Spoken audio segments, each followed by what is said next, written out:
السلام علیکم ناظرین، لرن آن لائن وتھ فیضان خان میں آپ سبھی کا استقبال ہے۔ آج ہمارے ساتھ موجود ہیں قاری شاداب۔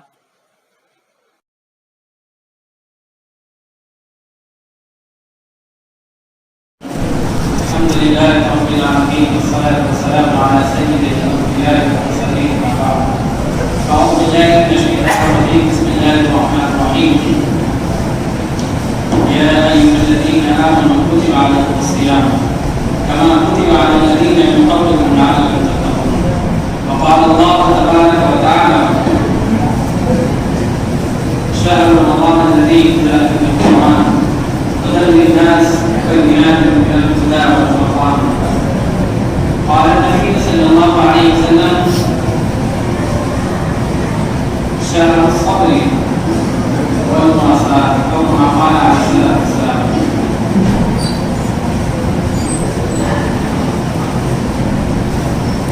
میرے محترم بزرگ دوستوں، یہ اللہ تبارک و تعالیٰ کا احسان ہے۔ سب سے پہلے کہ اللہ تبارک و تعالیٰ نے ہمیں اور آپ کو اس استقبال رمضان تک پہنچایا، جو بھی قریب 4-5 دنوں کے اندر ہم رمضان کے مہینے میں داخل ہوں۔ اس لیے کہ یہ ایسا مہینہ ہے رمضان المبارک کا کہ اس کے لیے ہمارے اسلاف دعائیں کرتے ہیں۔ فرمایا کہ 6 مہینے تک تو ہمارے اسلاف رمضان کے گزر جانے کے بعد دعائیں کرتے تھے کہ اللہ ہم نے اس رمضان کے اندر جو عبادتیں کی ہیں، جو ریاضتیں کی ہیں اور جو تلاوتیں کی ہیں، جو ذکر و اذکار کیا ہے اور بہت ساری عبادتیں کی، لوگوں کے ساتھ مساوات کیا ہے، لوگوں کے ساتھ ہمدردی کی ہے، نرمائی کی، اے اللہ اس عمل کو قبول فرما۔ اس عمل کو قبول کروانے کے لیے ہمارے اسلاف 6 مہینے سے دعا کرتے تھے اللہ تعالیٰ، اور فرمایا کہ 6 مہینے رہ جاتے تھے تو پھر ہمارے اسلاف دعائیں کرتے تھے کہ اللہ ہمیں خیر و عافیت کے ساتھ جو رمضان تک پہنچا دیجیے۔ اس لیے کہ رمضان ایک ایسا مہینہ ہے کہ ٹریننگ کا مہینہ ہے۔ 11 مہینے کے بعد اللہ تعالیٰ نے انسان کے اوپر زندگی، جو غد و غبار اور جو گناہوں کا بوجھ اور جو گناہوں کی وجہ سے بہت ساری چیزیں اس کے دل کے اوپر، اس کے دماغ کے اوپر، اس کے ذہن کے اوپر لگ جاتے ہیں، اللہ تعالیٰ اس کو بھولنا چاہتے ہیں۔ اس لیے کہ عربی میں رمضا کے معنی جو آتے ہیں وہ خاکستہ کرنے کا، جلا دینے کا آتے ہیں کہ اللہ تعالیٰ اس رمضان کے ذریعے سے اور اس رمضان کی برکت سے انسان سے بھی 11 مہینے کے گناہ ہوئے تمام گناہوں کو معاف فرما دیتے ہیں۔ من قام رمضان ایمانا واحتسابا غفر له ما تقدم من ذنبه، کہ اللہ تعالیٰ نے جو رمضان دیا ہے تاکہ اس کے ذریعے سے جو تم پر گناہ ہوئے ہیں اور جو تمہارے اوپر گندگی لگی ہے، اس تمام گندگی کو صاف کر دیا جائے۔ یہ رمضان میرے محترم بزرگوں ہمارے لیے بہترین موقع ہے، اور رمضان کو شہر صبر بھی کہا جاتا ہے۔ صبر کے معنی آتے ہیں مضبوطی کے، ٹھہراؤ کے، کہ ہمارے اندر صبر کا مادہ پیدا ہو جائے، صبر کا مادہ، اور یہ صبر کا مادہ ہمارے اندر الحمدللہ اس رمضان کے ذریعے سے پیدا ہو جاتا ہے۔ ہم دیکھیں کہ اللہ حکم دیتے ہیں کہ آپ کو سحری کرنا ہے اور سحری کو چھوڑ دینا ہے، تو ہم آپ چھوڑ دیتے ہیں۔ اسی طریقے سے کہا جاتا ہے کہ دن بھر تمہیں کچھ نہیں کھانا ہے، تو ہمارا کچھ نہیں کھاتے ہیں۔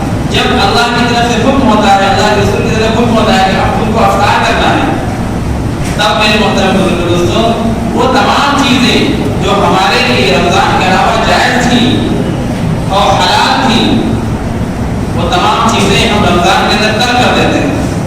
اس لیے کہ الصوم لی وانا بذمہ، کہ رمضان کا جو مہینہ ہے کہ اللہ تبارک و تعالیٰ نے اس کی نسبت اپنی طرف فرمائی ہے، اور اس کا جو اجر ہوگا، اس کا جو ثواب ہوگا، اللہ نے فرمایا کہ اس کا ثواب محفوظ ہوگا، اس کا ثواب بتایا نہیں گیا۔ اس لیے میرے محترم دوستوں ہمیں اور آپ کو چاہیے کہ جو رمضان آنے والا ہے، استقبال رمضان، اس کی ہم خوب قدر کریں، اور رمضان سے آنے پہلے اپنا ایک سسٹم بنائیں، اپنا ایک رولس بنائیں۔ اگر گھر کے اندر ہیں تو اپنی اپنے گھر والوں کو جمع کریں، نماز کا اہتمام کریں، نماز کا ایک ٹائم فکس کریں کہ ہماری بیوی ہیں، ہمارے بچے ہیں، ہمارے گھر والے ہیں، ہم ہر نمازوں کا ایک وقت، اگر مسجد میں نہیں آ سکتے ہیں، آگے ایسے حالات پیدا ہوتے ہیں تو ہمیں چاہیے کہ ہم اس چیز کی روٹین بنائیں کہ ہمارے ظہر کی نماز ہمارے گھر پہ اس ٹائم ہوگی، اور عصر کی نماز اس ٹائم ہوگی، مغرب کی نماز اس ٹائم ہوگی، عشاء کی نماز اس ٹائم ہوگی. تو ان تمام چیزوں کا ایک شیڈول بنائیں، ایک سسٹم بنائیں، اس لیے کہ یہ بہت بڑی نعمت ہے. ایسا نہ ہو کہ ہم مسجد میں نہ آ سکیں تو یہ تمام چیز، تمام رولس ہم سے چھوٹ جائیں. اس لیے کہ بہترین کمانے کا موقع ہے رمضان کا بہترین موقع ہے. اللہ نے موقع دیا ہے، فرصت ہے، وقت بھی ہے، آپ باہر نکل نہیں سکتے. ایسا نہ ہو یہ وقت ہمارا موبائلوں کے اندر ضائع ہو جائے، یا گھر کے اندر ضائع ہو جائے، یا سونے کے اندر ضائع ہو جائے. نہیں، یہ وقت بہت ہی قیمتی وقت ہے. رمضان کا مہینہ جس کو مل جائے بہت قیمتی مہینہ ہے. اللہ کے رسول صلی اللہ علیہ وسلم کے صحابی نے تذکرہ کیا تھا کہ اللہ کے رسول ایک شخص کی شہادت میں موت ہوئی اور ایک شخص کی 1 سال کے بعد موت ہوئی، لیکن ہم نے خواب میں دیکھا ہے کہ جس کے رمضان کے بعد موت ہوئی 1 سال کے بعد وہ جنت میں پہلے داخل ہو گیا، اور جو شہید ہوا تھا وہ جنت میں بعد میں گیا. تو اللہ کے رسول صلی اللہ علیہ وسلم نے فرمایا کہ تم نے غور نہیں کیا کہ اس نے 1 سال زیادہ زندگی گزاری، 1 سال کی زیادہ نمازیں اس کے حصے میں آئی، 1 سال کے رمضان اس کے حصے میں آئے. اس لیے رمضان بہت قیمتی مہینہ ہے. ہمارے اسلاف 6 مہینے پہلے رمضان کی تیاری کرتے تھے. ہم سب جانتے ہیں اللہ مبارک کہ اللہ کے رسول صلی اللہ علیہ وسلم اس چیز کی دعا کرتے تھے کہ اللہ ہمیں خیر و عافیت کے ساتھ رمضان میں پہنچا دے. اس لیے اس کے اندر اب رمضان کی جو نسبت ہے، سب سے بڑی نسبت جو ہے وہ قرآن سے ہے. شہر رمضان الذی انزل فیہ القرآن، کہ اللہ تعالیٰ نے اس قرآن کو رمضان کے مقدس مہینے میں نازل فرمایا ہے. بہت سارے واقعات ہیں، جنگ بدر، جنگ احد، اگر ہم دیکھیں تو 5 رمضان، 6 رمضان، بہت سارے واقعات ایسے ہیں جو رمضان میں واقع ہوئے ہیں. رمضان کے اندر سب سے پہلی جب اللہ کے رسول صلی اللہ علیہ وسلم کے پر قرآن نازل ہوا ہے وہ بھی اسی رمضان کے اندر نازل ہوا ہے. اس لیے اس قرآن کی نسبت رمضان سے بہت خاص ہے. ہم دیکھیں کہ اگر ہم قرآن پڑھنا نہیں جانتے تو ہم کسی حافظ صاحب سے کسی کو اپنے گھر میں لگائیں اور اس قرآن کو ایک مہینے کے اندر سیکھ لیں، بہت زیادہ سیکھ لیں. اور اس میں بھی کوئی آپ نہیں ہے کہ ہم نے ان لوگوں کو بھی دیکھا ہے کہ بہت سارے لوگ پڑھنا لکھنا نہیں جانتے تھے، انہوں نے 40 سال کی عمر میں، 50 سال کی عمر میں اس قرآن کو سیکھا ہے. اور اس میں پیار کی بات یہ کہ بہت سارے مردوں نے، بہت سارے لوگوں نے اپنی آنکھوں سے قرآن سیکھا ہے. اس میں بھی کوئی شرم کی بات نہیں. اگر آپ قرآن پڑھنا لکھنا نہیں جانتے اور آپ کی بیوی یا کی اہلیہ قرآن پڑھنا جانتی ہیں تو آپ اس مہینے کے اندر جو بھی موقع ہے آپ باہر نکل نہیں سکتے. اس لیے اس رمضان کا بھرپور فائدہ اٹھائیں، بھرپور فائدہ اٹھائیں. اس لیے کہ قرآن کے 5 حق ہیں. سب سے پہلا کہ قرآن کو پڑھا جائے، پھر اس کو سمجھا جائے، اس پر عمل کیا جائے، اور پھر اس کو قرآن کو پھیلایا جائے. یہ قرآن کا حق ہے. اور 5ویں چیز کیا ہے کہ قرآن کو اس دنیا کے اندر اور جہاں رہتے ہیں اس کو نافذ کیا جائے، اس کے قانون کو نافذ کیا جائے. سب سے زبردست چیز ہے. تو تب ہم نافذ کریں گے جب اس قرآن کو سمجھیں گے. آپ ایک چھوٹے سے چھوٹا پرزہ جو ہوتا ہے دنیا کے اندر، اس میں کوشش کرتے ہیں کہ قرآن کو سمجھیں. آخر ہمیں انگلش کیوں نہیں سمجھ آتی؟ اس لیے ہمیں چاہیے کہ اگر ہم میں سے اکثریت لوگوں کی بھی سب سے بہترین جس کو قرآن کہا گیا ہے سورہ فاتحہ، جو ہر نماز کے اندر ہم پڑھتے ہیں، اکثر لوگوں کو سورہ فاتحہ کا مفہوم، سورہ فاتحہ کا ترجمہ معلوم نہیں. تو ہم اس کی کوشش بھی نہیں کرتے. اس کی کوشش کریں. قرآن کا جو تعلق ہے وہ رمضان سے بہت خاص ہے.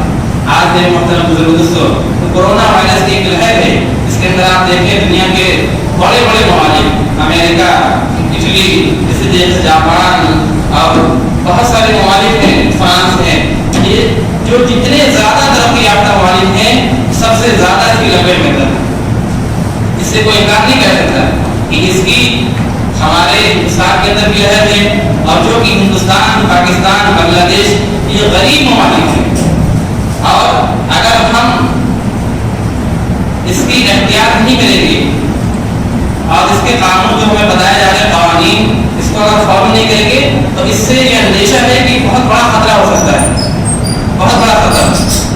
اس لیے ہمیں اس کی بھی ضرورت ہے کہ ہم آپ جب مسجد کے اندر آئیں تو ہمارے ضروری ہو اور ڈسٹینس کا بھی فرق کریں.